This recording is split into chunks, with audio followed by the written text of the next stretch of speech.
আমার দরদি বাইনসেরি অন্তরের বাইনসেরি কলিজার বাইনসেরি কলিজারা ফাইটা যাবো নাজির দাঙ্গ রূপই সমষ্টিত আসছেন আজকের দিন ওরা নাজির দা গেছে গা সামগ্রী সমষ্টিত মনে আমাদের খুব কষ্ট লাগতেছে বুঝুন আমার একটা স্বপ্ন আছেন যে নাজির দার লইরা আমি ইলেকশন খেলবাম আমার বাড়ির সামনে একটা কেন্দ্রীয় বানায়াম হে আসার আমার হইল না মনে আমাদের বিরাট কষ্ট পাইলাম।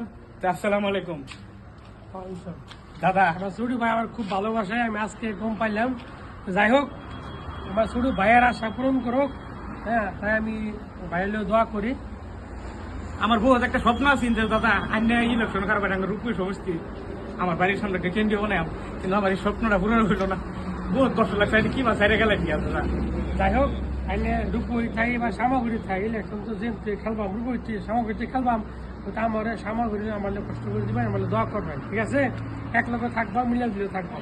কষ্ট লাগে ঠিক আছে, মানে কি মন তোর ফাইটা যা বুঝছো নাজির দার লিখা বন্ধুরা। আচ্ছা কথা, এরকম একটা ভালোবাসার মানুষ আমার লাইফের মধ্যে আমি এই যে শুরুতে ডাং করিলাম, এরকম একটা মহব্বতের মানুষ পাইছি না বুঝুন।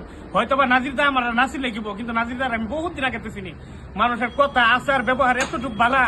বন্ধুরা আইনারা দয়া করে যদি ইলেকশনের টিকিট পায় তাইনারা সবাই আমার তরফ থেকে দাদার একটু ফাঁস করো ভাই, আইন করফে দর হইলো আমার তরফ থেকে আইন করফে ভালোবাসার মানে কি রইলো আর কি দাদা। আর কি কম দাদা। ধন্যবাদ।